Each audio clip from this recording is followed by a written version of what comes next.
Are we doing it on Twitter too? Yeah? Yep. All right, let me get all these screens open so I can see the comments. All right, we got people coming in. Okay. Perfect.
Hi, everybody.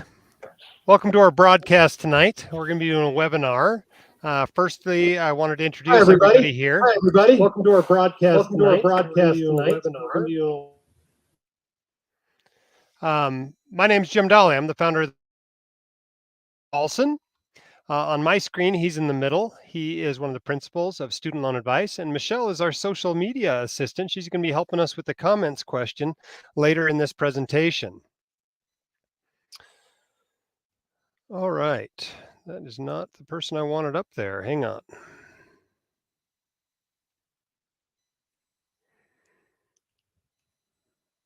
Pull you guys down for a minute. All right, I think that's what we wanted to get.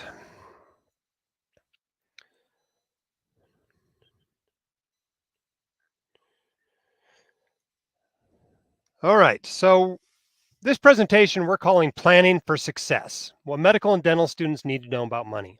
And the reason we decided to do this was because I get all kinds of invitations to come out and talk to people all over the country, medical student groups, dental student groups, etc. And frankly, I can't get to all of them. So we thought we'd take an opportunity tonight to give you the presentation I'd give if you were able to have me come out to your medical school and speak to your class. And so we're going to touch on a whole bunch of subjects, but before we get too far into it, I want to talk about some caveats, disclosures, and disclaimers. The first one is anytime we talk about money in any sort of a medical setting, I think these caveats are really important. Money doesn't actually make you happier. That's not entirely true. Up to an income of about $75,000 a year, more income actually does make you happier, but it levels off pretty quickly after that. But you didn't go into this career primarily for the money, and neither did I. But if you ignore this at your peril, if you ignore money, it's going to be at your own peril because it can really make your life miserable and it can affect patient care. All right, the White Coat Investor and StudentLoanAdvice.com are for-profit businesses. While a lot of the information there is for free to you, we have ads up and we actually have products and services that we sell. I'm not an accountant, attorney, or financial advisor, so the information you get tonight is for your entertainment and informational purposes only and shouldn't be considered personalized financial advice. All right, here's what we're going to talk about tonight. We're going to talk about why your patients need you to be financially literate. We're going to talk about the secret of being a financially successful doctor. Then Andrew's going to take over for about 15 minutes, and he's going to talk about why you need a student loan plan. Then I'm going to come back on and talk about a couple more important things for students. One, how to save money during residency interviews, and another one, why buying a house in residency may not be a great idea. Altogether, we expect to present for 45 or 50 minutes, and then we're going to do Q&A for about 15 minutes. Michelle's going to manage those questions for us. And all you need to do to give them to us is to type them in to the comments section. This is easily done on some platforms, not as easily on others. YouTube's probably the easiest place to watch this if you need to know. But whether you're watching on Twitter or LinkedIn or Facebook or in the White Coat Investor Facebook group, you can put your comments there and we'll answer as many of those questions as we can. All right, first subject tonight. Why your patients need you to be financially literate. And I wanted to share this little bit of a story. It's a bit of an anecdote from one of our WCI columnists from before he became financially literate. And it's a little bit lengthy. I don't expect you to be able to even see those letters on your screen, but I'm going to go through it because I think it's really helpful. He wrote, "It was an hour before midnight and I was pumped. I was about to go to Montreal to celebrate a bachelor party. I was choosing the credit cards to use internationally when I realized that the minimum payment was due in 1 hour on one of my Chase cards. My anticipation turned to panic as I frantically called Chase and paid over the phone in order to avoid the late payment penalty. A few minutes before midnight, the payment went through. Whew, a wave of relief went through my body. I could not stop, however, from reflecting later on the plane, at the Montreal dining clubs, and during other bachelor-related debauchery activities, some profoundly deep financial musings. How did I get this credit card debt in the first place? My wife and I are both doctors, after all. Combined with lifestyle creep and not living like a resident, I found myself in credit card debt, having money fights with my wife, and not being able to afford my tax bill. I even rushed through patients in order to generate more income. I'm ashamed to have compromised the thing I value most, integrity in patient care, to pay $28,000 a year of whole life insurance premiums. I remember a scathing email I got from the sister of a patient with the posterior fossa neoplasm, whose visit I had sped through. On the off chance they might be reading this, I am sorry. My total dedication to being a superior neurologist and ignoring personal finance had led me to be a worse doctor. It was at this desperate moment that I found the white coat investor. And I share this with you to demonstrate how financial illiteracy can affect patient care. It really does make a difference. And guess what? Doctors are burned out. This is the most recent list that came through. It's gotten a lot worse in the last couple of years. I'm not pleased to see that my specialty of emergency medicine is back at the top of the list with 60% burned out. No surprise in the COVID pandemic that critical care is right behind us, however. But basically, any study you do of doctors shows about half of them are burned out at any given time. And the truth is that financial literacy provides a lot of burnout reduction options because eventually financial literacy is equal to wealth. You build some wealth. It takes some time, right? Being a financially literate medical student doesn't necessarily mean you're a wealthy medical student. But eventually, when you combine that financial discipline, that financial literacy with the earning power of a doctor, you're going to have some wealth eventually. And when you have that, you can do all kinds of things that help burnout. You can work less, right? The first thing I tell a doctor who's burned out is, why don't you cut back to full time? And that might mean working fewer night shifts, taking less call, seeing fewer patients per hour, maybe avoiding procedures or conditions you don't particularly enjoy. It certainly means spending more time with your patients, which is why you went to do this in the first place. You can worry about money less. You can leave a toxic job, which certainly helps burnout, since that's a big cause of burnout. You'll have fewer conflicts of interest when you're talking to your patients about their treatment options. You'll be able to take more vacation. You'll have more time and money for wellness activities. You can hire a coach. You can go to a wellness conference like the one we just completed here at the White Coat Investor.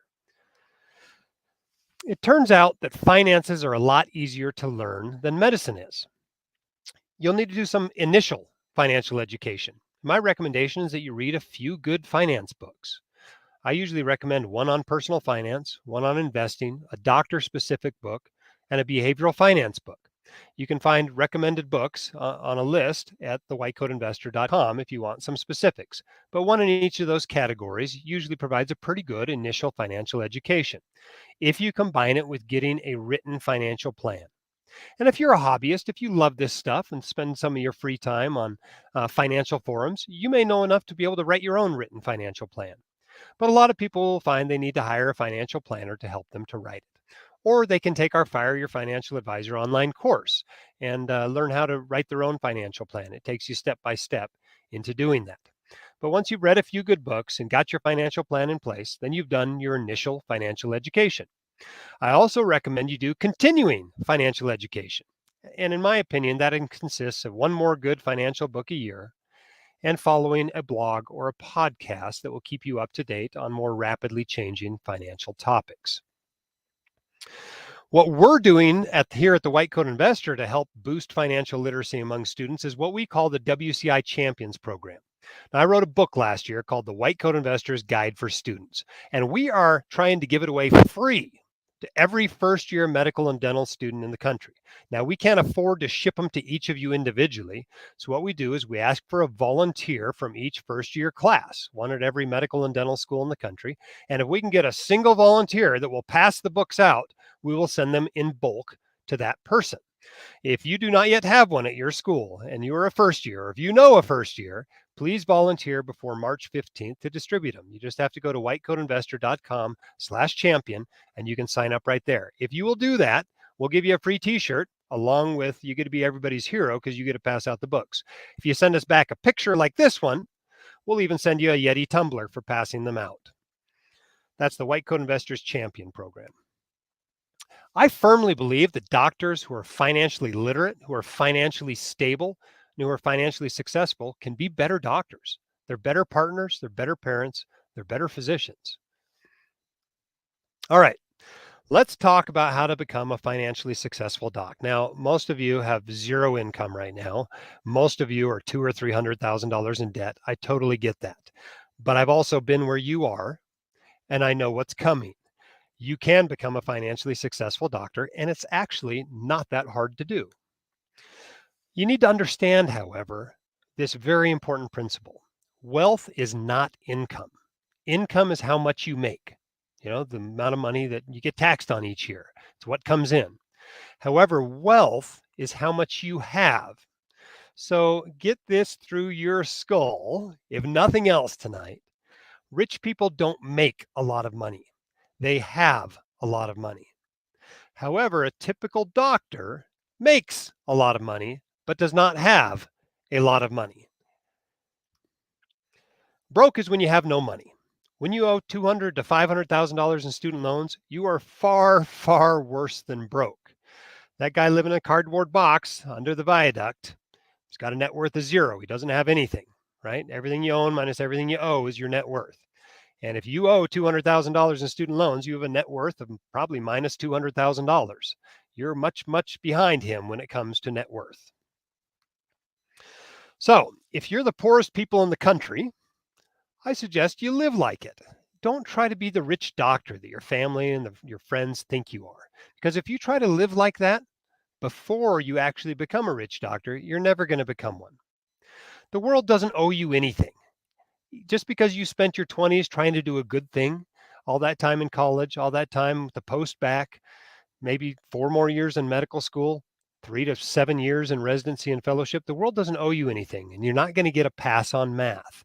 And so you've got to learn this stuff. You've got to become financially literate. And if you do that, you can become a wealthy doctor. Here are the 4 most important words in this talk. And the reason why is this is the formula that allows you to very reliably and relatively rapidly become one of those rich doctors that your parents, your friends, your patients all think you are the second you walk out of medical school, despite having a negative net worth of minus $300,000. The first year out of training is the most critical one in your financial life. If you can show me what someone did in their first year out, I can predict the course of their financial life with surprising accuracy. So what I recommend you do is that you have a written plan for what you will do with your attending income before you get that attending income. There's really only 3 things you have to do in residency when it comes to finances. You need to get some insurance, disability insurance, and if anybody else relies on you, term life insurance. You need to have a plan for your student loans. And you need to have a plan for what you're going to do when you become an attending with those paychecks so you can hit the ground running. Those are the 3 big things you got to do in residency when it comes to finances. Everything else is very much secondary to that.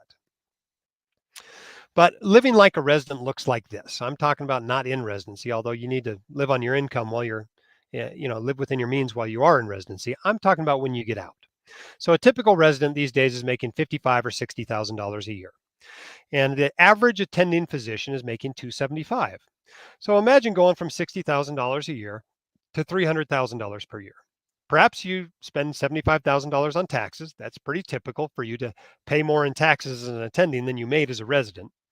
But if you can still live something similar to what you were living as a resident, approximately $60,000, you could put $165,000 per year toward anything else. whether that's your student loans, whether that's toward retirement accounts, whether that's toward saving up a down payment on your dream home, whatever. But think about that, $165,000 a year. That's $10,000 or $15,000 a month. How long will your student loans survive that onslaught if you're sending your lender $10,000 or $15,000 a month? Not very long. They'll be gone in 2 or 3 years. So, what I recommend is that you live like a resident for 2 to 5 years after training. Now, if you're an orthopedic surgeon making $600,000 a year and you only had $110,000 in student loans, maybe 2 years is plenty. If you are a family practice doc making $180,000 a year and you owe $500,000 in student loans, you might need the full 5 years. But if you'll do that for the first 2 to 5 years out of training, I mean, you don't even have to do that. Give yourself a big raise. Give yourself a 50% raise, right? That's huge in the corporate world. Instead of living on 60, live on 90,000. This still works, okay? But if you'll do that, within 10 years, your student loans are all going to be gone. You're going to own most of your dream home. You will have caught up to your college roommates and retirement savings. You'll be a millionaire. And from that time forward, you're going to be able to enjoy the good life. A life with no financial worries, where you don't have to think about money, where money does not impact what you do with your life. And you'll enjoy a great career without financial worries, where you can concentrate on your patients, on your own wellness, on your family. If you make more money, this works out even better, right? The ideal student loan to income ratio is less than 1. If we're talking about your loans to how much you make as an attending physician once you finish training. If you come out and you're making $300,000 a year and you owe $200,000 in student loans, you made a good investment. This is going to work out very well for you, okay? Once you get to a ratio greater than 2, it starts getting a little bit harder. At 2, you can still do it, living like a resident for 2 to 5 years, but it's a little harder. Once you get above that, you start running into problems, right? People that have ratios of 3 to 4, we're talking about someone who's making, $150,000 a year and owes $600,000 in student loans. You may have that debt your entire career if nobody else pays it off for you. So there's no doubt that making more money helps. It's much easier to pay off $200,000 to $500,000 in student loans if you're making $400,000 than if you're making $150,000. Okay. And this is what nobody ever tells you in medical school, right? You probably saw a chart that shows averages for each specialty. But remember, half the people in that specialty are making more than that average. Here's those averages, right? And you see, there's no surprise to most medical students that plastic surgeons and orthopedic surgeons and interventional cardiologists are up at the top of this chart. And PM&R docs and internists and family medicine docs and pediatricians and preventive medicine docs tend to be at the bottom. But what they don't tell you is the intra-specialty variation is much greater than the inter-specialty variation. Let me show you what I mean. This is from a few years ago, but this is in my specialty of emergency medicine. And here we're talking about compensation at various percentiles. Okay, so at the 10th percentile for employees, the total compensation that year was about $213,000. However, if you look at partners in emergency medicine groups at the 90th percentile, they're making $510,000. That's a $300,000 swing between the 10th percentile and the 90th percentile. And every specialty is like this. I know orthopedic surgeons making $150,000 a year. I know pediatricians making 7 figures a year. Okay, so within the specialty, there's a huge amount of variation. And if you have a large amount of student loans, don't go taking a 10th percentile job. You need a higher than 10th percentile job in order to take care of 90th percentile loans. All right, so here's the basic timeline, right? While you're in school, while you're a resident, you try to minimize those loans. You're managing them as best you can. Your first 2 to 5 years out, you live like a resident. The next few years, you slowly grow into that income, right? Because you want to enjoy it. You've deferred gratification for a long time. You still have to save something for retirement each year. You can't grow all the way into your income, but you can spend a whole lot more than you spent as a resident. And then the remainder of your career, you can enjoy being that rich doctor that your family and friends think you are, and you can make a meaningful difference in the lives of your patients without having financial worries hanging over your head. All right, here's the problem. Doctors, too many of them, don't do this. This comes from one of the Medscape surveys. And basically, they asked doctors, do you save? And you know what? About a third of them said, I have minimal savings to unmanageable debt. A third of doctors, right? I talk to medical student groups all the time, and I say this jokingly. I say, if you can't live on $200,000 a year, you have a spending problem, not an earning problem. And all the medical students laugh, right? That's hilarious. It's funny, right? If I use that joke with an attending physician audience, they don't think that's funny at all, because a lot of them are living hand to mouth on $200,000 or $300,000 a year. Here's another one that they asked in that survey. Are your income and assets sufficient to support life goals? Now, remember, they're asking this to attending physicians. And a bunch of them said, sure. Half of them said, yeah, I got plenty. But you know what? A bunch of them said they didn't, right? About a third of them said, not right now, but I expect it to become good later. And then 15 to 20% said no. And given current trends, I do not expect my income and assets to ever be sufficient. This is another interesting survey. This one's from a few years ago, but this is when they asked physicians, they just asked them, what's your net worth? Everything you own minus everything you owe, right? It's everything. It's your house, it's your bank accounts, it's your investments, and you subtract out any student loans or any, mortgages or any credit card debts, car debts, whatever. And it's no surprise that as you get older, you have more wealth on average. But what I want to point out here is these two groups in their 60s. Okay, and there's these doctors from 60 to 64 and 65 to 69. And if you look at those top two bars, the top one is doctors that are not yet worth $500,000.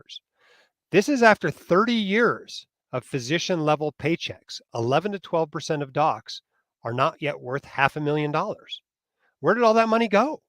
Right? They've earned at this point $4, $5, $6, $10 million, and they don't even have $500,000 to show for it. In fact, a quarter of docs in their 60s are not yet millionaires. And I think that's a real tragedy.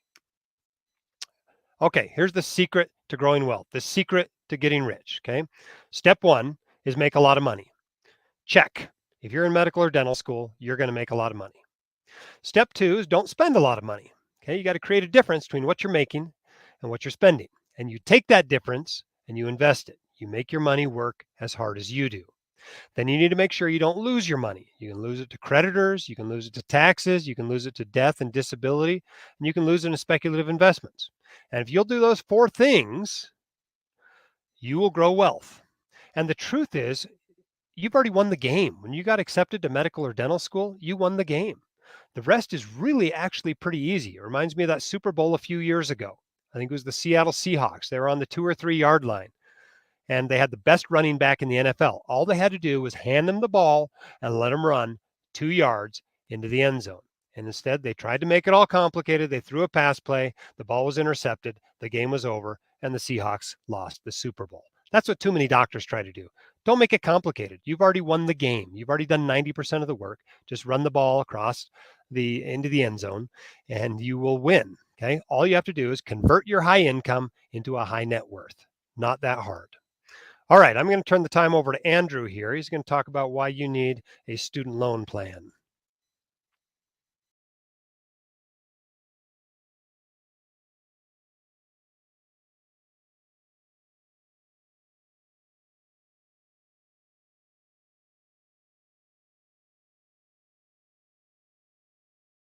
School, and that was kind of our first. Oh, sorry. Looks like I'm now unmuted. So I am the co-founder and lead consultant at studentloanadvice.com. I've helped out hundreds of doctors and dentists across the country that help tackle their student loans. And my inspiration first came from when my wife and I experienced student loan debt from her nursing school. So studentloanadvice.com is a white coat investor company where we create a customized plan using the principles of the white coat investor. In a one-on-one meeting, you would meet with a student loan professional who would guide you through the best options to pay down your loans. Why do people do this? Because it can save you time, money, and give you those hard to find answers at times for your unique situation.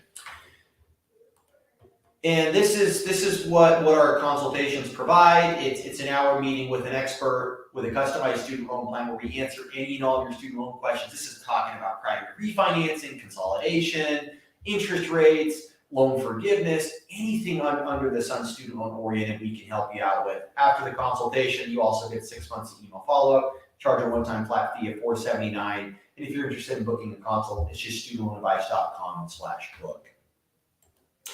All right, so today we're going to be talking about creating a student loan plan and why that is so important for you. So first off, we're going to go into a little bit of 101, then how should you be managing your student loans as a new grad, and then last of all, how do we actually make that student loan plan? So a little bit of context on this. I know Dr. Dolly already talked about this, but those of you in medical and dental school are going to be graduating. A lot of you are going to be graduating anywhere from $200,000 to $300,000, and that is really normal. You're going to have mortgage-sized student loans, and and there's a big group of you out there that are going to have more than that, and we run into high six-figure numbers all the time. And that $300,000 to $450,000 number is becoming more and more common. And just so you know, if interest rates go down when you're taking out your federal student loans, the interest rates that you already, or rather the student loans that you already have, the government isn't going to lower those. It's going to stay steady while you're in school and thereafter. So here's a little bit on federal student loans. It is the most common way to borrow, and we would recommend for those of you that are earlier on in your professional degree programs to borrow federally. Interest rates are anywhere from 3 to 9%. And there's three most common federal student loans: direct Stafford unsubsidized, Stafford subsidized, and direct plus graduate loans. And the Stafford subsidized loans that program was discontinued for graduate and professional degree programs in 2012. So for those of you right now that are borrowing, your loans are going to be Stafford unsubsidized and direct plus graduate. Those are both unsubsidized loans, which means they start growing while the day that you take them out. And so that means they're growing in school and thereafter when you graduate. Couple of things to note here in terms of some of the federal protections that federal student loans offer. We're going to talk more in depth about repayment plans and loan forgiveness, but a point here on forbearance and deferment is that is effectively if you couldn't make payments for a period of time, you can put your payments on hold. And then in terms of death and disability, if, heaven forbid, you passed away or you were permanently and totally disabled before your loans were paid off, they are discharged tax-free with federal loans. We're going to talk about how there's a little bit of a difference with private student loans. And also for those of you that are getting ready to graduate, you definitely look into doing a direct federal consolidation. So what that does is it would take all your federal student loans and lump them into one federal student loan, and it allows you to opt out of this 6-month grace period that automatically, once you graduate in May, goes into effect. And it would allow you to get into repayment sooner, opt out of that grace period, and say you were doing one of those loan forgiveness programs, you start on that forgiveness track earlier. Okay, so here's a couple of the federal repayment plans, just as you're getting your arms around this. So there's 4 amortized options: the standard, graduated, extended, and extended graduated. The standard and the graduated are both 10-year payment plans. Standard is 10-year fixed. Graduated starts out lower the first 2 years, and then every 2 years thereafter it will increase. Extended is just fixed payments over 25 years, and extended graduated is a 25-year plan that starts out quite low, and then it goes up every 2 years. Income-driven repayment. There's 4 different income-driven repayment plans. We're not going to be able to cover on all of the nuances to those, but I would highly recommend that you become an expert in that, in those different plans and the nuances there, or have an expert help you figure out which one you should be on when you graduate. And these income-driven repayment programs, they have basically nothing to do with your interest rate and almost nothing to do with your debt burden. It is based on your income and your household size. So I wanted to show you a little bit of a graphic. Hypothetical resident physician, they borrowed a very average amount for medical school, $250,000 at a 7% interest rate. What are the monthly payments going to look like? Let's just assume that they're single at this time. If they were on a 10-year payment plan, that's a monthly payment of almost $3,000. And that is really unaffordable on a resident income. And then what if they were on the extended 25-year plan? Well, that's still $1,800 a month. That could be almost their entire paycheck. But I do want to kind of move your attention over to some of the light blue options: IBR, ICR, pay and repay. It's a much lower monthly payment. So, there's a lot of help in terms of, if you're a resident physician or maybe you're an associate dentist trying to make monthly payments, where the income-based plans can help out a whole lot. And then you can see as the household size gets larger, the standard and the extended payment plans stay the same. But in terms of the income-driven plans, you can see if your household size was 7 or 8, you wouldn't be making really much of a payment on that income. So talking a little bit about some of the loan forgiveness programs, public service loan forgiveness, we're going to cover a little bit more on that because this is a very, very important program, kind of the holy grail for loan forgiveness for a lot of you out there. Taxable IDR loan forgiveness is a 20 to 25 year forgiveness track. There's a multitude of loan repayment assistance programs. The military has a number of student loan repayment and assistance programs you can also look into.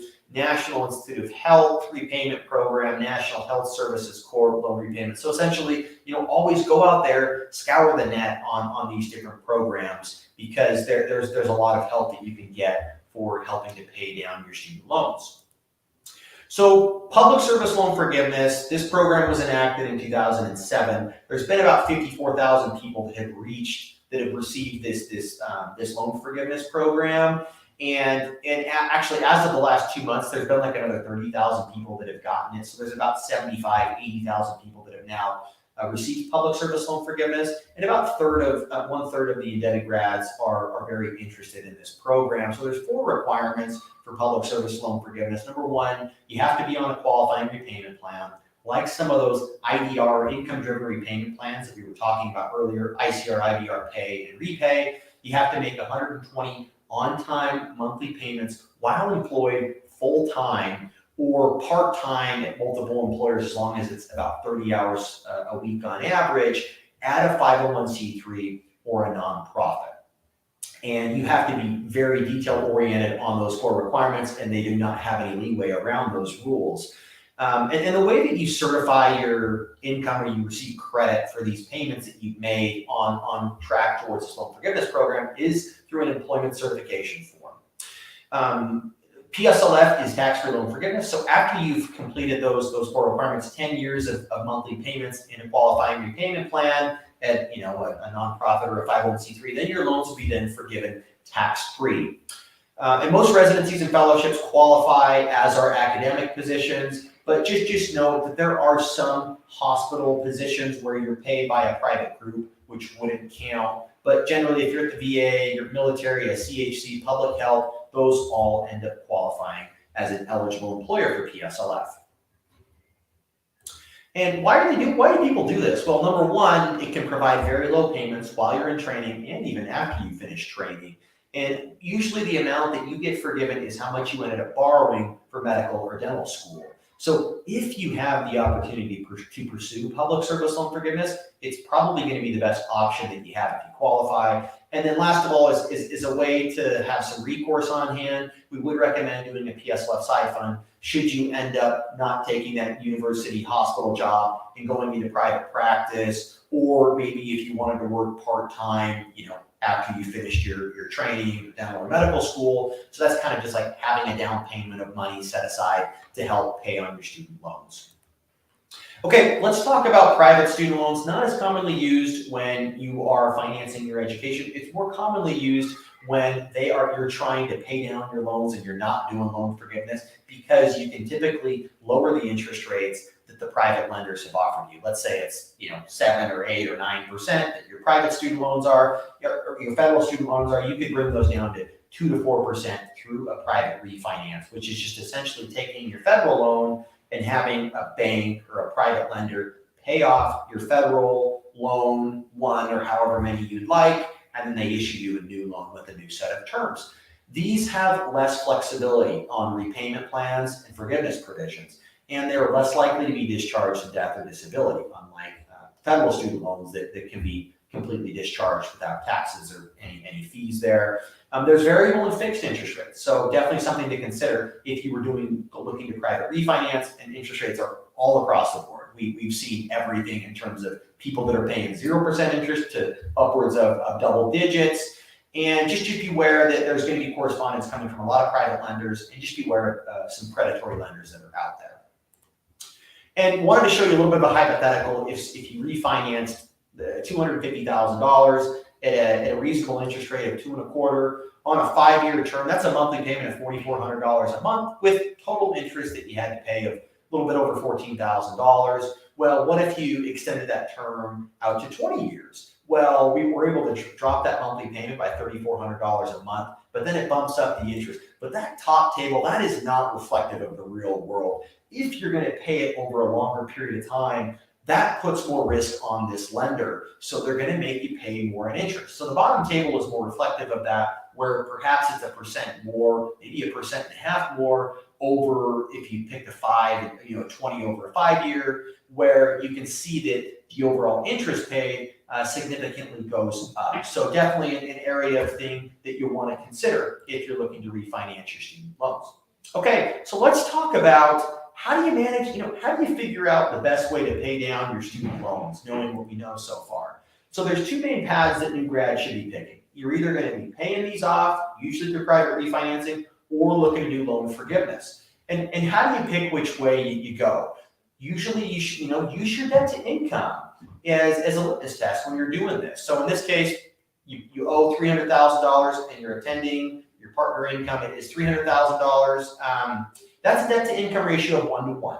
If that's the case, or if you earn more than you owe, usually look to do that refinance, live like a resident, track.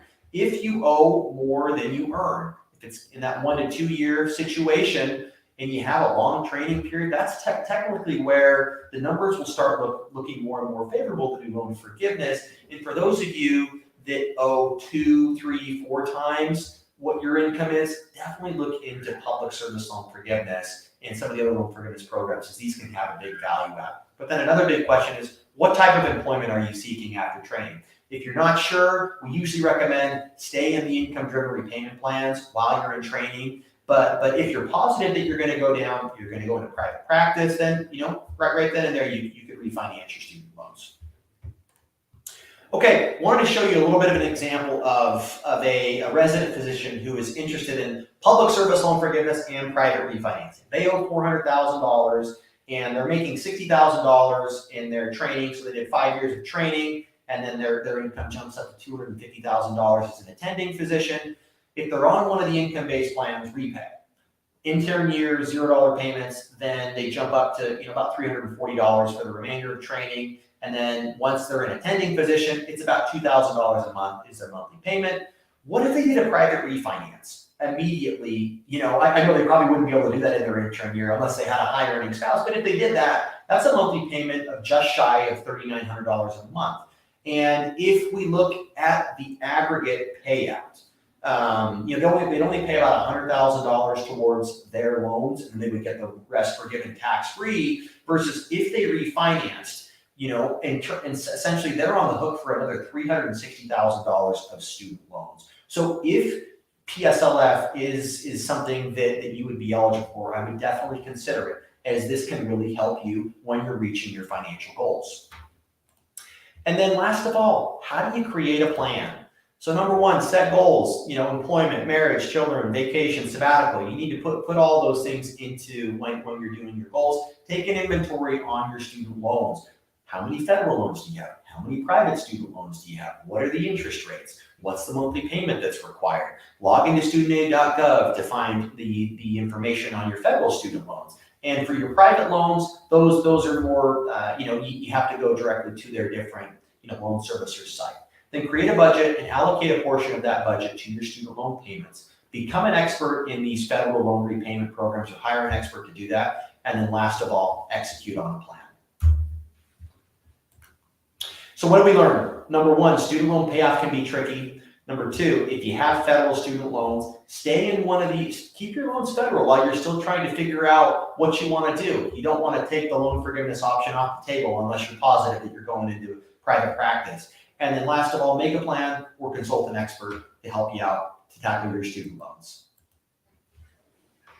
All right, Andrew, thank you very much. Appreciate that excellent overview of student loan management. One of the hardest things for people to do in as they come into residency, and there's no more complicated time for student loan management than during residency, trying to figure out which IDR payment to be in, trying to figure out how to file your taxes, which retirement accounts to use, whether or not to go for forgiveness, when to refinance, etc.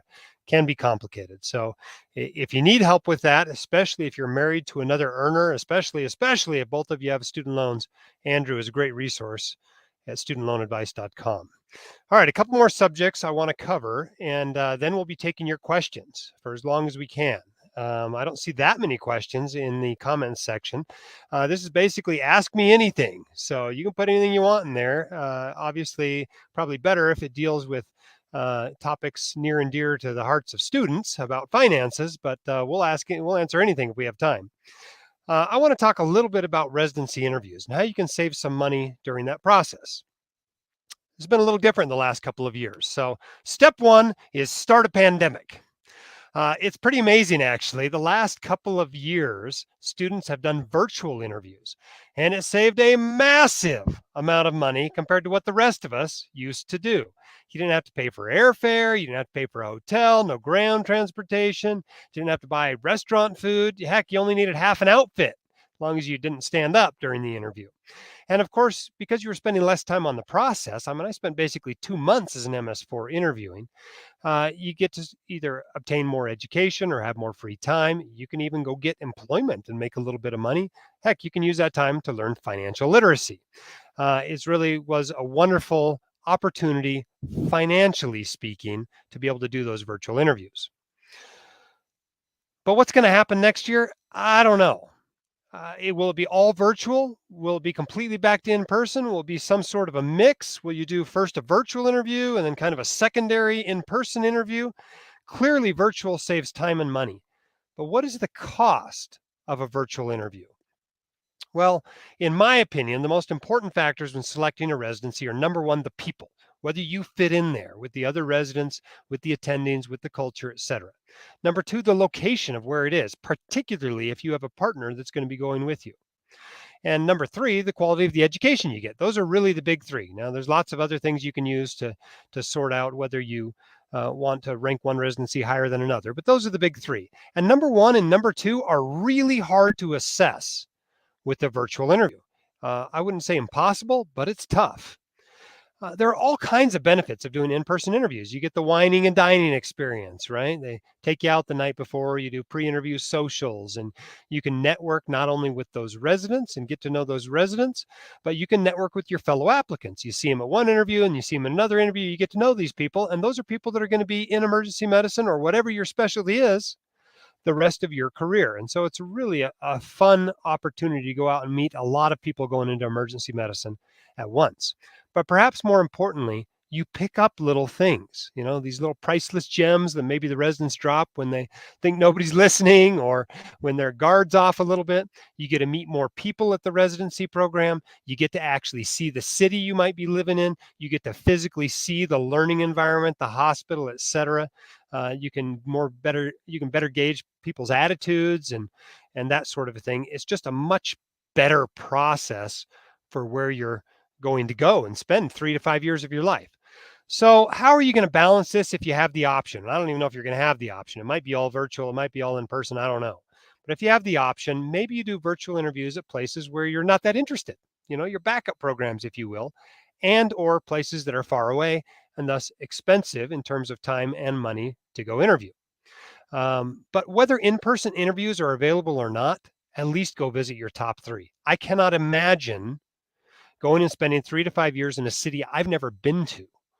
I think that's worthwhile going, even if they don't give you an in-person interview. And what I think may happen is that the in-person interview might become the new, I really like your program letter that we used to send after interviews. I'm planning to rank you highly, those sorts of letters. And I think what you're going to end up doing is expressing that interest by saying, I'm actually going to come out there, even though I only had a virtual interview. So if you are going to do in-person interviews, here's how to save some money. This is what we all did. Anyone that did this process more than 2 years ago. It helps if you figure out what you want in advance. Then if there's a program that doesn't offer what you want, as long as you have enough other interviews, don't interview there. You can save a lot of money that way. It helps if you know your geography as well. For example, if you knew you wanted to stay out west and you could get enough interviews out west, don't even bother applying to programs out east, or don't bother going to those interviews. If you can't choose your specialty by the time you have to start interviewing, then that's going to cost you a lot of money because you're basically doing this twice or 3 times. It also helps if you know yourself. If you're a really competitive applicant in your field, you can do a lot fewer interviews. You can have fewer applications, you can have fewer interviews.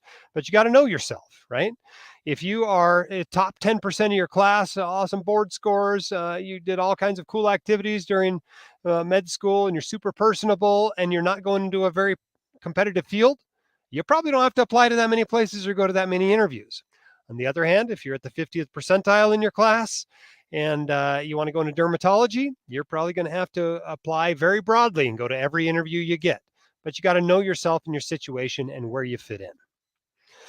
It also helps you save some money if you stay with residents when you go there. It not only saves money, but you really get to know people a little bit better and what it's really like to be a resident there. And so I recommend that as long as there's a safe situation for you to be in.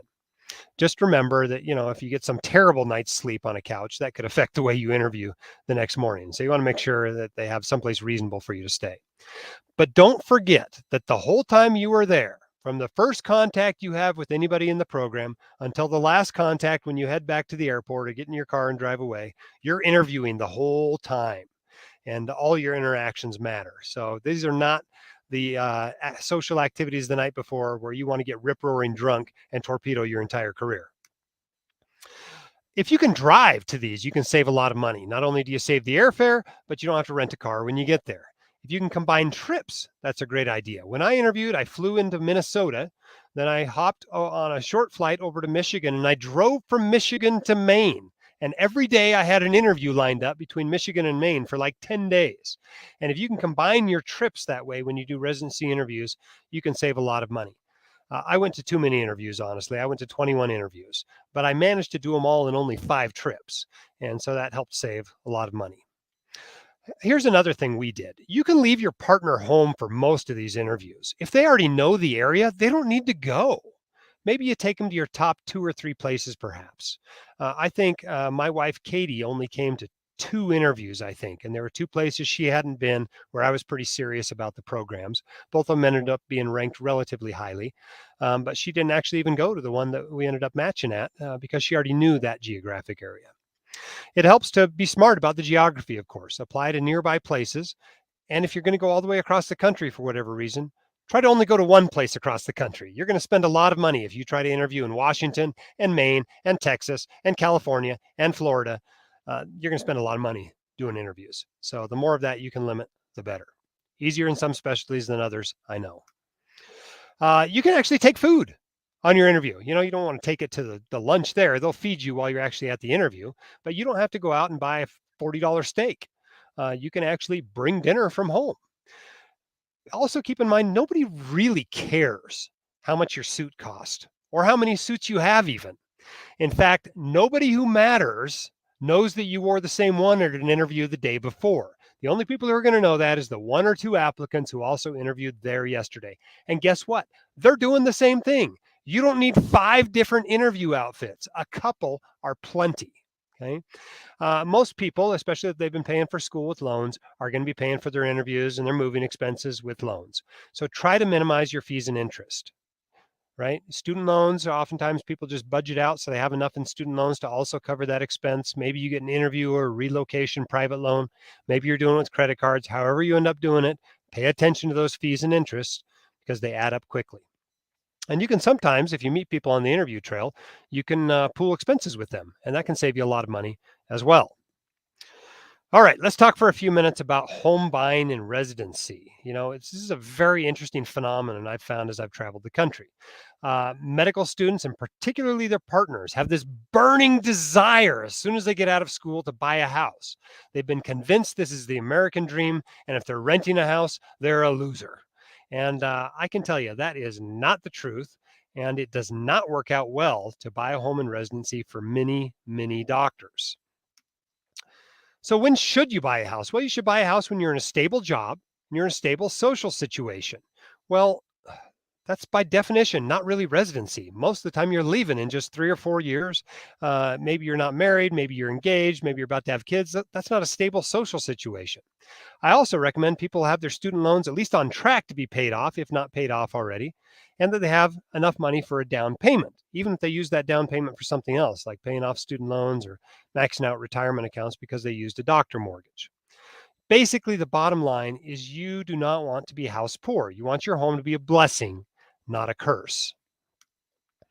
So, why are residents not ideal home buyers? Well, number one, and this is the main one, this is the big one. Residency is only 3 to 5 years long. Okay, we get this idea in our heads, and I don't know where it comes from, whether it's the lending industry or the realtor industry or what, that rent being more than a mortgage payment means you should buy. That's totally superficial thinking.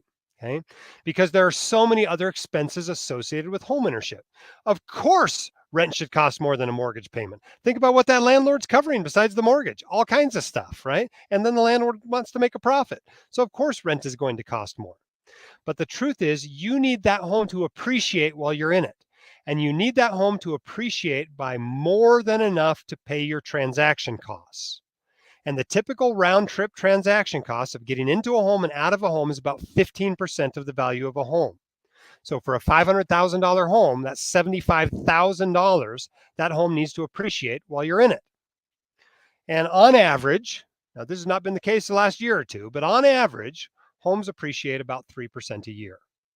And so it takes about 5 years on average for the home to appreciate enough to make up for those transaction costs. You'll probably move for fellowship or a new job when you finish. You're probably not going to stay in the same house you were in as a resident. You know, even if you're just becoming an attending and you stay there, you're probably going to want a nicer home that you couldn't afford as a resident. So you're probably leaving that home when you finish training. Now, at 5 years, it's about a 50-50 proposition. At 3 years, you got about a 1/3 chance of coming out ahead and a 2/3 chance of coming out behind. So that's the main reason why residents ought to at least consider renting their home. Here's another reason though. Home maintenance costs time or it costs money, and residents don't have much of either one. And if you've never owned a home, there's a lot more home maintenance than you might think there is. Whereas if your appliance goes out, your heater goes out, and you're a renter, well, on your way into the hospital that morning, you call the landlord, you tell him the heater's out, and when you come home from your shift 30 or 36 hours later, there's a whole new system already installed.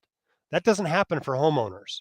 For homeowners, they got to spend a bunch of their time or money fixing that stuff. Renters don't. Here's another thing. Home buyers routinely, if they've never done it before, they underestimate the cost of ownership. There's a lot that goes in there. There's principal and interest that you know about. There's insurance and taxes, maintenance. You're going to want some upgrades to the house. You got to furnish the house. There's lawn care, snow removal, and those transaction costs that I mentioned, right? There's a lot more costs there that go into it than just a mortgage payment. Here's another thing. A lot of people get told that it's a good tax move to own a house. That's not the case if you're a resident. You're almost surely taking the standard deduction, which means mortgage interest and property taxes are not deductible to you. You are not getting a tax break for owning this house if you were a resident. Unless you're married to an attending or something, you're not going to get a tax break. And finally, budgeting is just easier as a renter. You know what your home housing costs are going to be every month. You can plug it into your budget. You've got stable income. You've got stable expenses. It's just a lot easier to budget. So my recommendation, and I won't talk very many of you out of this, but at least consider renting as an option. Don't let anybody convince you that it's just throwing money away to rent. Okay, you're exchanging your money for a place to live. There are lots of other ways to throw your money away that homeowners do all the time, such as realtor fees, interest, property taxes, etc. That's all throwing your money away too. All right, so what have we talked about tonight? We've talked about how financially stable doctors are better partners, parents, and physicians. We've talked about how becoming financially successful as a doc is not automatic. Even if it isn't very complicated, it's not going to happen automatically. There's a few things you're going to need to do along the way. Talked about the importance of getting a student loan plan. And then once you have the plan, quit worrying or feeling guilty about the fact that you have debt. You've got a plan to take care of it, and it's going to work. Fourth, we talked about minimizing your residency interview costs. And fifth, about buying a home at the right time in your life. All right, so we're going to take questions. If we don't get to your questions tonight, though, you'll be able to ask them to us by email. You can email me at editor@whitecoatinvestor.com. You can email Andrew at studentloanadvice.com. You can go to the whitecoatinvestor.com site and search for whatever your heart desires. I'm sure I've written a post about it in the last 10 years. You can ask questions on the WCI forum at that same site, in the White Coat Investors Facebook group, on r/whitecoatinvestor, a subreddit just for you guys. It's heavily populated by students and residents. The White Coat Investor books are available on Amazon. We've got a free blog, podcast, YouTube channel, newsletter, etc. All right, let me bring Andrew and Michelle back up here. And let's get rid of these slides. All right, and Michelle, you want to handle the questions for us?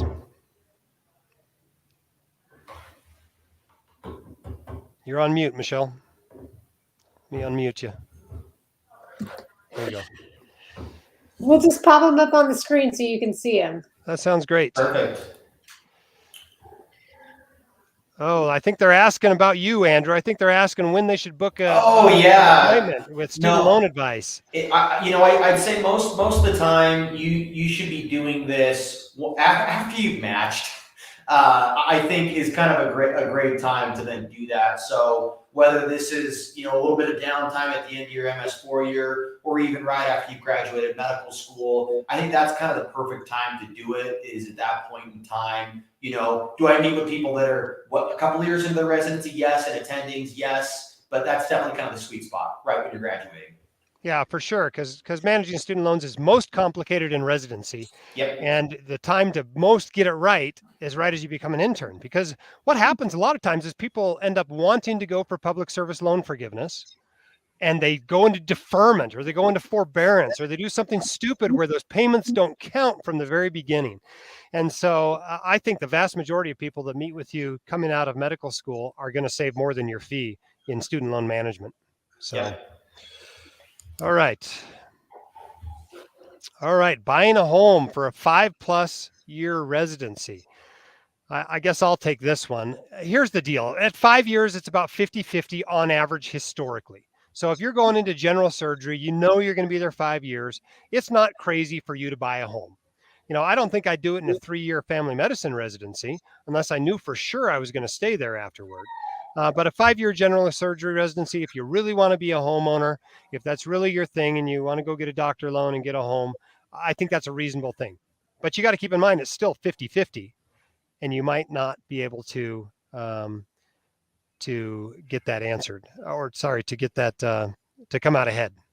And just one other point on that, Jim, too. If they're doing their taxes married filing separately, just remember that you can't contribute to a Roth IRA unless you're making less than like 10 grand a year if you're married filing separately. So in this case, you wouldn't be able to. So just another thing to know.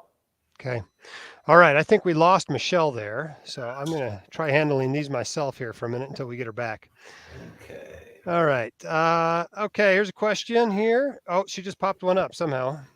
All right. Will this be recorded and posted? Yes, it will. It'll be on YouTube. It'll be in the Facebook group. We want people to watch this. And in fact, we expect more people to watch this recorded than we do live. And so it'll very much be available. Mm-hmm.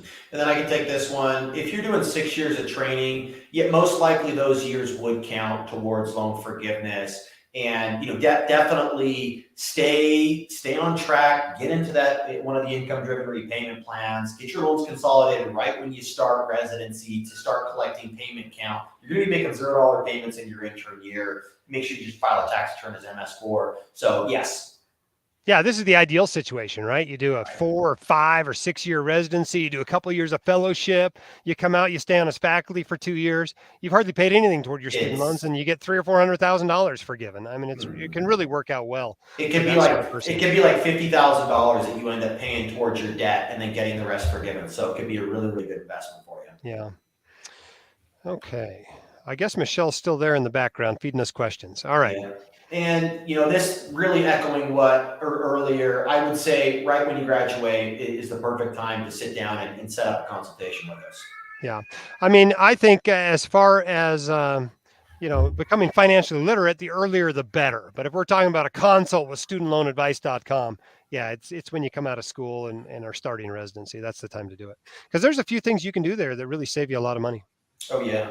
All right, why don't you take this one, Andrew? Yeah, so you cannot go from private to federal. Unfortunately, once you refinanced or if you took out federal private student loans, you can't.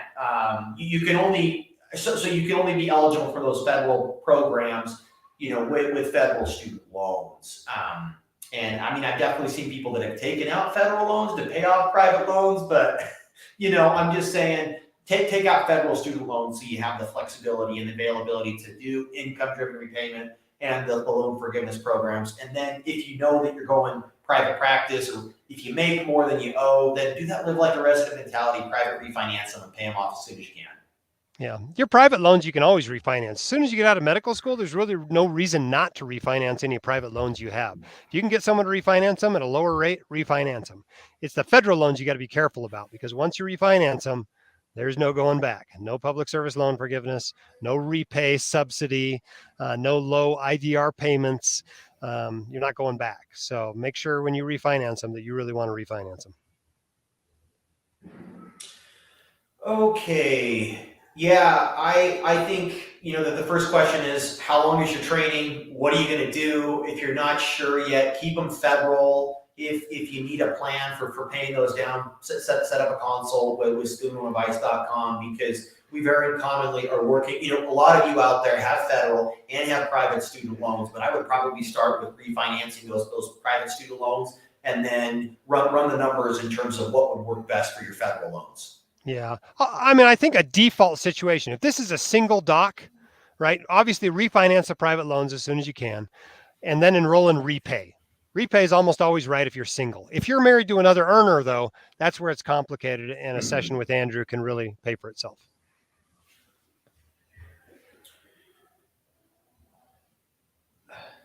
Jim, you want to take this one? Sure. Only 78,000 in debt. Congratulations. It's actually not that uncommon. About 27% of medical students come out without debt right now. So although most of them have debt and significant debt, there's a bunch that don't, whether it's their family that helped pay for it or whether they went into a contract like HPSP or whatever. So if you're in a fortunate situation where you don't have a lot of student loans, or you, don't, or you have none at all, then you can do other things, right? I think it's great for everybody to put something into a Roth IRA and residency, because it starts teaching you about investing. And I think that's a useful thing for you. I think, just getting in the habit of investing, even if you're only investing a little bit each month, that's pretty worthwhile. Now, should you invest or attack the loans during residency? Well, the truth is you're not going to become rich during residency either way. So if you know for sure you're paying the loans back, then you can start attacking them in residency. If you're not sure if you're going to pay the student loans back, then invest with that extra money. And even if you think you're paying them back, I'd probably invest at least a little bit in residency just to get in the habit. And a Roth IRA is a great place to do that.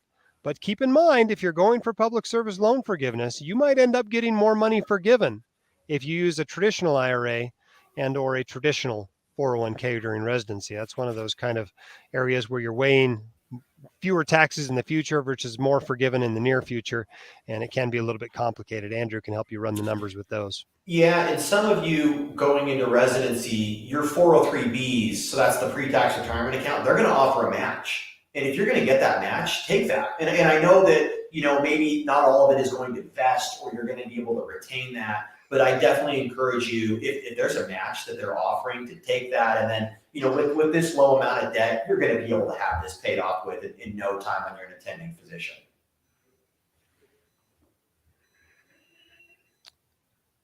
All right, MS1 starting this fall. We think so. No promises, but we're planning to keep this program going moving forward. It's been great. Last year in 2021, I think we distributed almost $1 million of those books to medical and dental students. We're still looking for champions from a lot of schools this year, though. So if your school has not yet got a champion, please, please, please apply. whitecodeinvestor.com/champion, and we'll get some books shipped off to you. You can distribute to your class. So we do not have a calculator yet. I built a proprietary calculator that we look at and we analyze during student loan consultations, but I think that's definitely something in the future that we would work towards.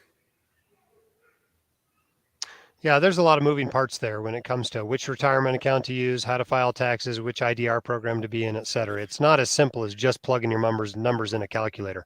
There's And some other things you got to think about. yeah, and it like the point that you were saying earlier, Jim, that if you're a single physician or you're the sole earner in the household, it's pretty easy to go into repay. But once you're married to another high earner, or married to another earner, or maybe they even have debt, that's where a lot of these calculators out there, they're kind of cookie cutter and they can give you an idea of what it looks like, but there's just another layer of complexity in there that a lot of them just don't have factored in, where having a personal touch can help out a lot. So there are not penalties to pay more per month on a federal repayment plan, but there is a little bit of, if you're in some of these different, like the revised pay-as-you-earn plan, for example, there's a pretty significant interest subsidy that you can be eligible for, which essentially when you're paying less than what the interest is on a monthly basis, the government covers half of the interest that on your student loan. But let's say that you were on like the public service loan forgiveness track. If you pay more than what's required on a monthly basis, they can sometimes put your account into what's called pay ahead status. So if you're doing the loan forgiveness track, I would just make that required monthly payment and not overpay on that, unless you had converted from federal into private loans and you were more in that rapid pay down strategy. All right. I think we're supposed to be reading these out loud too. So the question from Robert is public service loan forgiveness still worth pursuing if you have less loans to pay down, say $60,000?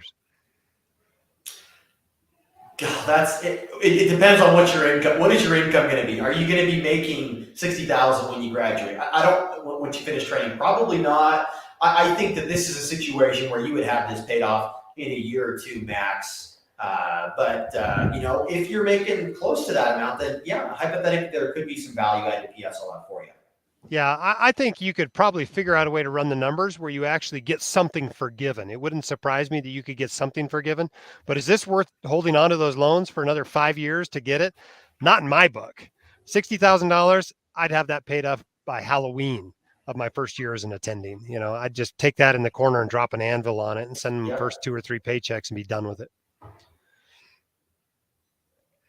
All right, this one from Annie. If you have some savings, should you aim to pay for as much of medical school up front so you only have 3 versus 4 years of medical school to pay for, or should you continue building your savings? I think medical school is a great investment, both in your professional and personal life and financially. So if you have some money, I think that's a great way to invest it. If nothing else, you are saving the interest rate of the loans you'd be taking out, which these days are like 5.4% or 6.8% in that range. And so a guaranteed 6% investment is pretty attractive to me. So if I had savings and I was going into medical school, that's what I would use first. Now, could there be a situation where you spread it over 2 or 3 or even 4 years? Sure. Maybe if you without it would be taking out both federal loans and a higher interest rate private loan, then maybe I'd take out the federal loan amount and use my savings rather than taking out a private loan and kind of spread them out over more than 1 year. But most of the time, I'd pay for the first year with my savings. Then you only have 3 years worth of loans to take care of later. Now, is it possible you could come out behind by doing that if you end up going for public service loan forgiveness? That is possible. And that is, an unfortunate side effect of some of our federal student loan policies. But what are you going to do? If you really think you're going to be an academic or otherwise qualify for public service loan forgiveness, you could try to borrow as much money as you want in federal student loans and try to get as much forgiven as you want. But I wouldn't do that. I'd try to minimize your student loans. That provides you some safety if you end up not working for a 501c3, or heaven forbid you don't match into anything. That's a real risk if you're coming from a Caribbean school, but it's still a risk even if you're at a US MD or DO school. That match rate is not 100% at any school. And so there's some risk there. I wouldn't take out any more loans than you had to. I'd probably use my cash to pay for that first year. All right. What about finance in a fellowship? How does this differ, if at all, from residency? I would say it doesn't really differ at all. I mean, most fellows make $5,000 more than they did as a chief resident.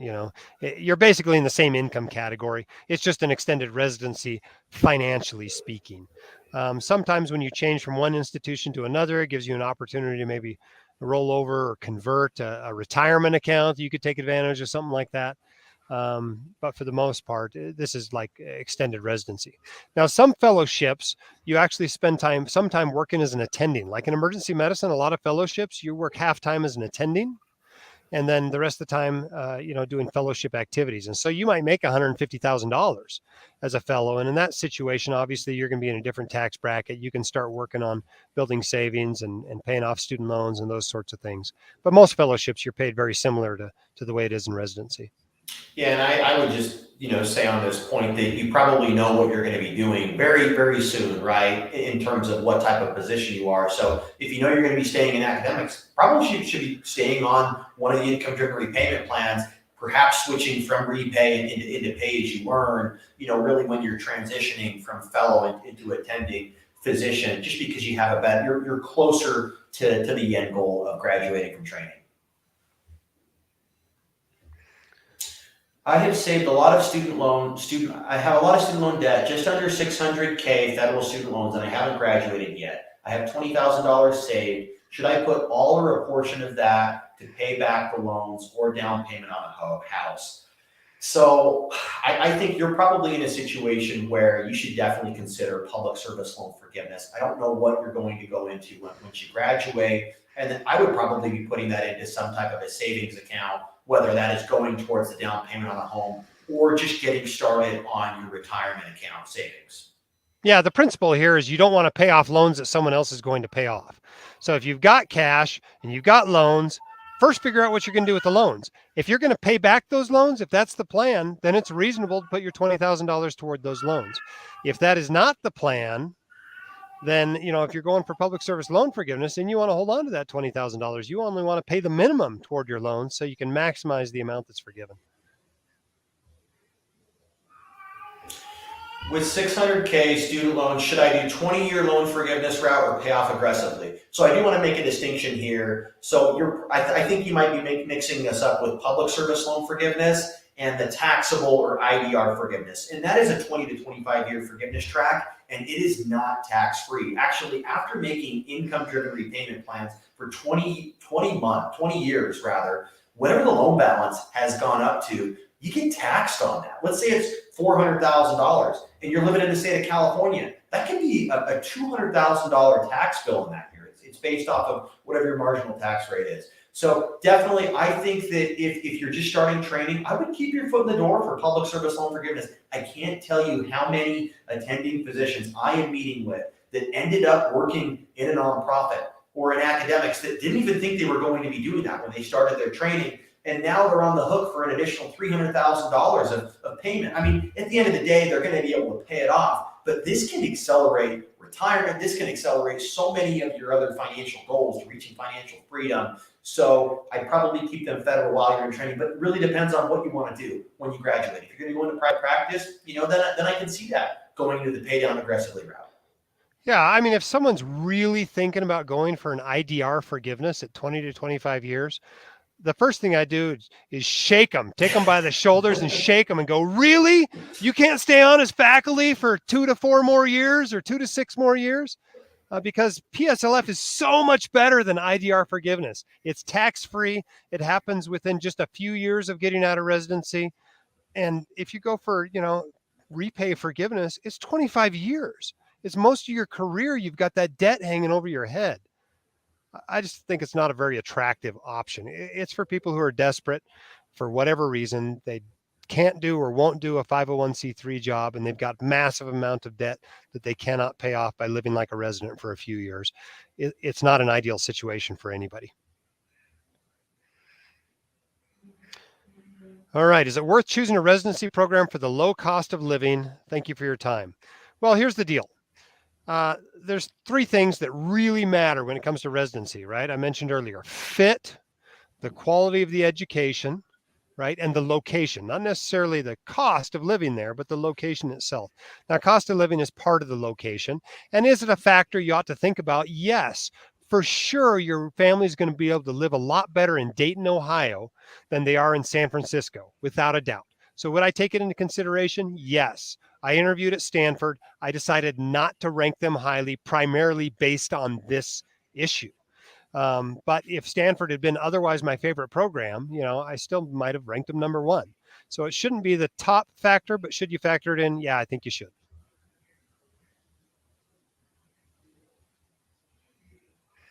All right, for graduating students with young children, how do you recommend writing an investing financial plan during residency? I'm eager to begin building my wealth as soon as possible. Yeah, you can get a financial plan in place anytime you want. You can even do it as a medical student. Just recognize that it's a fluid document. You can make changes as you go along. And so I would, if you've got some time, especially in MS4 year, it's time to start mapping out that financial plan for you. My wife and I are still following the financial plan I wrote up basically at the end of my intern year. And guess what? It worked, right? We became financially independent just by following that plan. And so, yeah, I recommend you write it during residency if you can find the time. At a minimum, you should have some sort of a plan in place for your first year's paychecks when you walk out of residency so you can hit the ground running.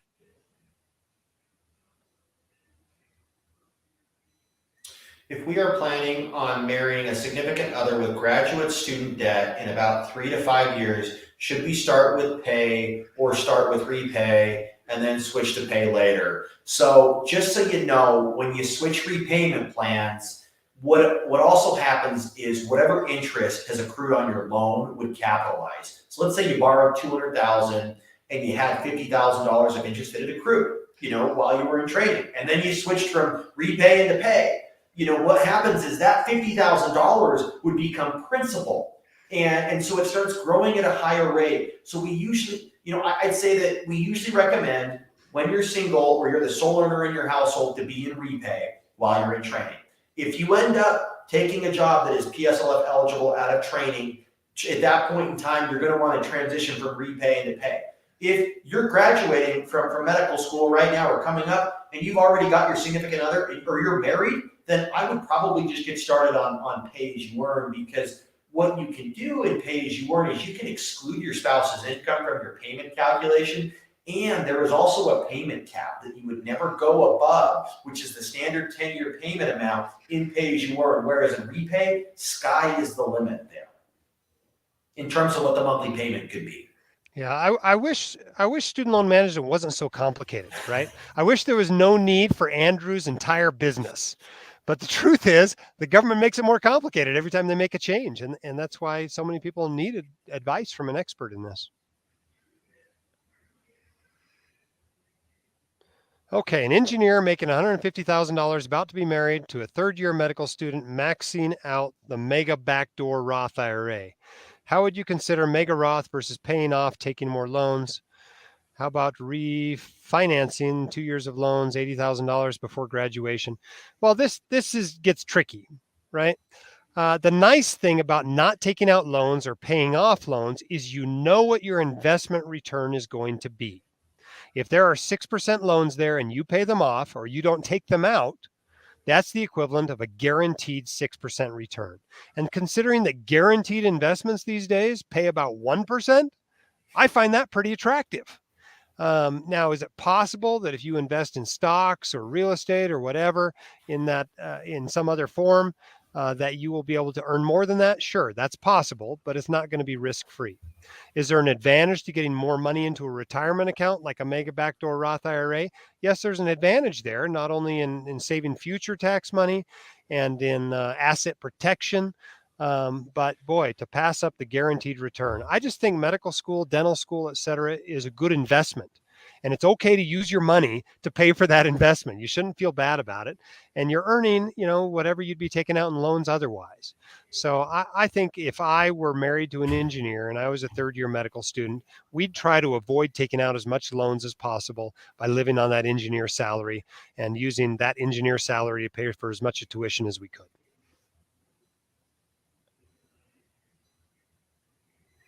Is it worth buying mortgage rather than renting during residency if the state or area affordable, so later I can rent it out to a future resident when I become an attending? All right, let me tell you the truth about how this works, right? I came out of residency in 2006, and lots of people that had thought it was awesome to buy a house in 2006, or at that point, they wanted to rent it out. And what happened is they moved to a new town. And all of a sudden, they were doing long distance landlording. And if you've ever been a long distance landlord, it's not very fun, especially if the tenants aren't very good or you don't have a good property manager, which is harder to find than you might think. So this idea that I'll live in it for a few years, and then even though I don't break even because I was only there for 3 years, I'll just hold on to it for a while longer and rent it out. The truth is, when you buy a rental property, when you buy an income property, an investment, you look at it very differently than a place that you're going to live. And the likelihood that this was both a great place for you to live during your residency, as well as a great investment, is not that high. Most of the time you buy it because you like it, you want to live there, whatever, and it turns out not to be that good of an investment. So can you do this? Yes. Does it work out sometimes for people? Yes. Would I recommend it? Probably not. This is not a reason to buy rather than rent just because you think you might rent it out later as an investment property. If you know for sure you're going to stay in that area, if you're going to be there for 4, 5, 6, 7 years in training, and then you're going to rent it out, yes, it can work out, but I don't think it should be the default. Hello, I'm a fourth year student applying to IM. I'm interested in ID, but the 2 years of training don't pay in the long run. Am I overvaluing the financial side? Should I focus more on lifestyle or enjoyment? Well, here's the deal, right? You're going to be a doctor. You're going to make plenty of money. Presumably, if you like doctoring, you're going to have a 20 or 30 or 40-year career. You're going to make enough money that you can do whatever you want. And the truth is, and if you lose a couple of years, yes, it might not be a great financial move, but it's okay. Life isn't all about finances. But here's the truth about choosing a specialty or subspecialty. If it is a specialty which will keep you in the game longer, in which you will not burn out and you will have a longer career, you will come out ahead financially. Far better to be a pediatrician for 30 years than burn out of orthopedic surgery after 8. Okay, that's the bottom line. So figure out what you want to do the rest of your life and go do that. Pay attention to finances. But I fear that someone who chooses a specialty or subspecialty primarily for financial reasons is on the fast track to burnout anyway. What kind of retirement benefits are typically offered to residents, and does this vary significantly from program to program? Yeah, it actually varies a lot. Some residents don't even have access to a 401k at all, while other residents not only have a 401k or a 403b, but they get a match. They're actually getting part of their salary, an extra part of their salary if they put money into that retirement plan.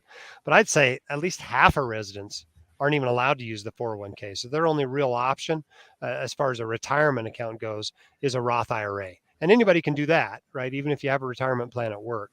But that's pretty typical, is to get nothing. So if you get a match, go down to HR and ask about it if there's a 401k, and if you get a match, if you put money in it, and count your blessings if you do, because there's a lot of residents that don't. If I've started talking to a financial advisor that reached out to me, how do I know they are providing good advice with my limited foundational knowledge? They're not. They're not, right? For the most part, here's the truth about financial advisors. If they're reaching out to you, they're salespeople. And they're trying to sell you usually whole life insurance and disability insurance. Now, you probably need disability insurance, but you don't need whole life insurance. Typically, a good, true, fee-only fiduciary financial advisor doesn't have to do a ton of marketing. People come to them.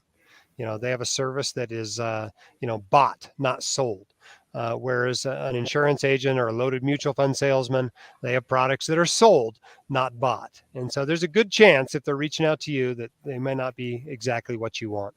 But anyway, one way to tell what a good advisor looks like, go to our recommended list at whitecoatinvestor.com. Yes, all those people pay us advertising dollars. But you know what? Just look at them in their applications and what they say about how they charge and what they do and what their investing style is and all that sort of stuff. And you'll see what a good financial advisor looks like. And you can compare whatever the person, coming to you as a financial advisor or whoever's recommended to you to those people and see if they're charging about the same price and if they're giving comparable advice. It just gives you a good place to go to see what a good advisor looks like, whether you want to use those advisors or not. When would you create a student loan plan in medical school? So as we've kind of iterated earlier, there isn't, I guess the perfect time for most people is when you know where you're going for residency and you're graduated or just before you graduate, that is the perfect time because that is where you can create the most value add, getting you on the optimal path. It's usually consolidating those student loans right away, getting you onto one of the income-driven repayment plans like repay or pay as you earn so you can start collecting count towards one of the loan forgiveness paths. And there's also some interest subsidies. So just get started right there once you graduate. Thank you so much for this. What do you recommend for how students can pay off interest while in school?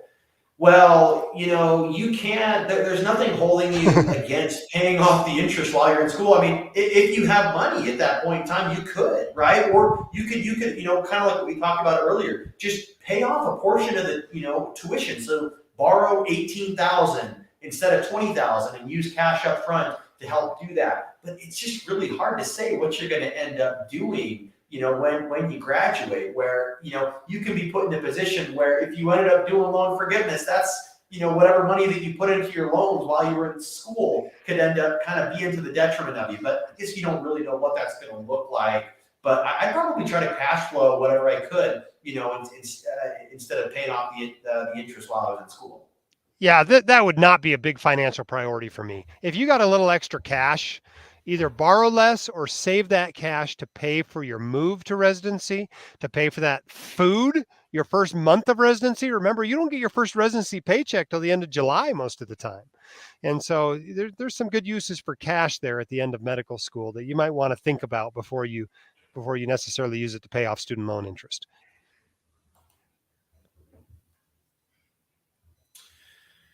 Would you recommend refinancing loans if you're pretty confident you won't do PSLF? What are the big cons of refinancing? It depends on, if you're going into private practice, then you can definitely make the case to do that, to just private refinance your student loans because interest rates are going up. The Fed who controls those interest rates, they're going to raise them in March. They're probably going to do it a couple more times this year.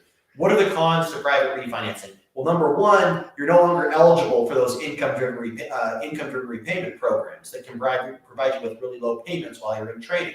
And then number two, you're no longer eligible for public service loan forgiveness or that taxable loan forgiveness program.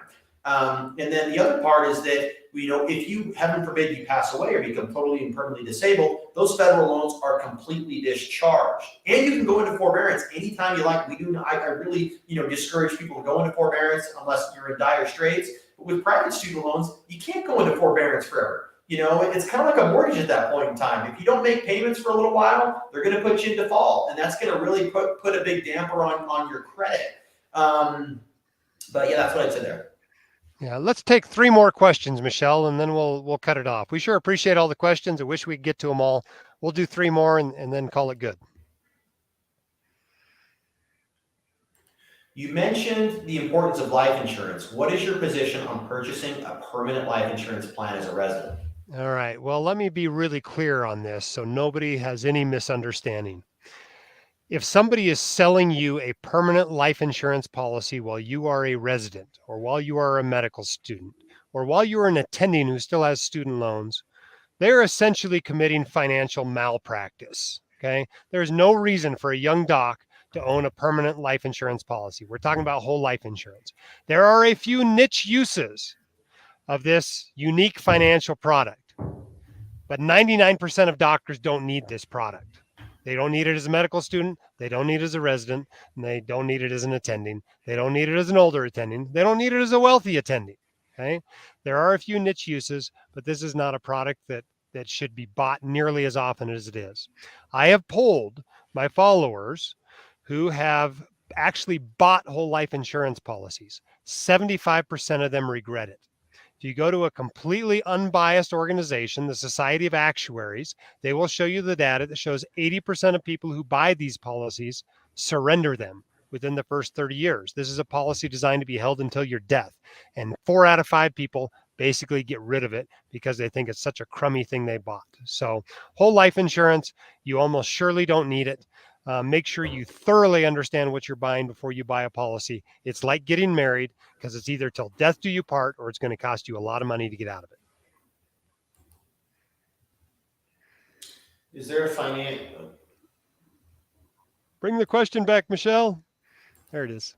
Is there a financially smart time to plan a wedding or have kids during a medical school career if both partners are medical students / residents? The smart time. I've had a hard time getting my kids at the smart time. I don't know about you, Andrew. But this is a real issue in medicine. I mean, a lot of people, they don't get out of training until they're 30 or 35, right? People are delaying marriage. And guess what? It's a lot harder to get pregnant when you're 35 or 40 or 45 years old than it is when you're 25 years old. And so, delay at your own peril. You may end up not having the family you want, or you may end up spending a lot of money on fertility treatments if you delay too long. So my general recommendation is when you want to have kids, when the relationship is stable, have the kids.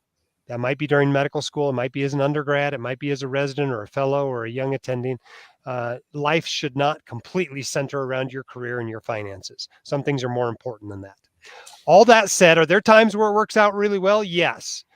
Fourth year is a pretty good time to have kids. The fourth year of medical school, it's a pretty good time. Intern year is traditionally the hardest year of residency. So maybe you don't try to do it during intern year. But your second, third, fourth, fifth year of residency, right? There's going to be some issues, right? You might have to take a bit of time off, some parental leave, and it might even extend your residency by a few months. But I think that's still better than waiting another 5 years if your goal is to have a number of kids. If you want to have 4 kids or 6 kids and you don't start until you're 35, that's going to be a real problem. So I wouldn't necessarily try to time it. It might not be awesome to show up to your residency interviews already being pregnant. Maybe that would cause somebody to discriminate against you. They're not legally allowed to. Maybe some of your attendees might not like the fact that you deliver during your intern year.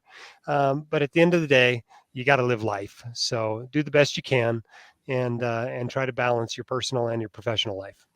Yeah, and it's never going to be an easy time when that comes, but you have to make time for these things like family, and because these are very, very important, and should supersede a career. Yeah, in my group, when we hire somebody, particularly when we hire a woman physician, we're pretty sure that they're going to take a leave once or twice in the next 3 or 4 years, because people have been delaying their kids. They've been delaying their families until they get out of training. And so it's kind of expected, honestly, when you come out of training and get a new job. Even if you're not pregnant at that time, chances are really good you're going to get pregnant in the next 2 or 3 years. In our group, we view having women in the group as a huge bonus. And so we're more than willing to cover that. And our group's big enough that it's not really that onerous to cover, one person out on maternity leave at a time. But you can't put this stuff off forever, or it might not happen. All right, let's take our last question. Okay. Oh, keep changing it. We'll do this one. In your experience, which doctors usually don't achieve their financial goals? Those who choose an academic, non-practice ownership career, or private practice employed, or partners in practice? All right, Ricky, this is a great question. Not surprised we got this from one of our WCI columnists who is not a student. Last I recall, he's like 10 years out of residency, but it's great to see you here, Ricky.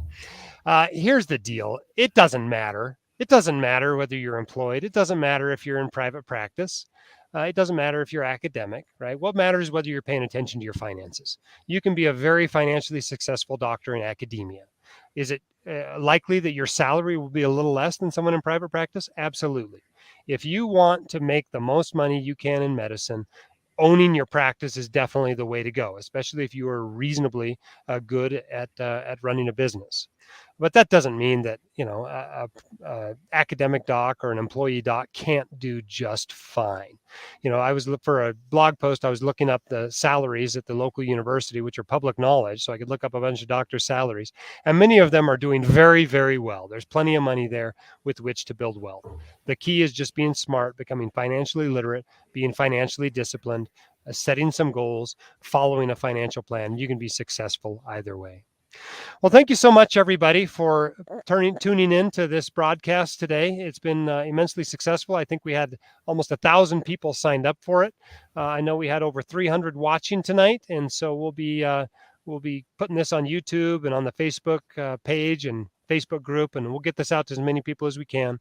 But thanks for all your great questions and for paying attention tonight, and mostly, thanks for what you do. It is not an easy career that you've chosen. You've made a lot of sacrifices, and we appreciate what you're doing. If nobody's told you thank you today for that, thank you so much. And we'll see you next time.